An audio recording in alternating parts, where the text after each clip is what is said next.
αγάπη βλάπτει σοβαρά, δες το καθαρά την υγεία σου.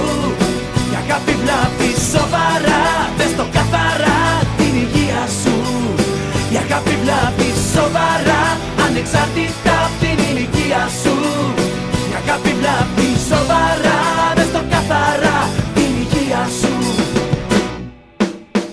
Κι όλα όσα μας μάθαν οι δικοί μας για αγάπη παλιά, τώρα ακούγονται στην εποχή μας τελείως χαζά. Κι όλα όσα μας μάθαν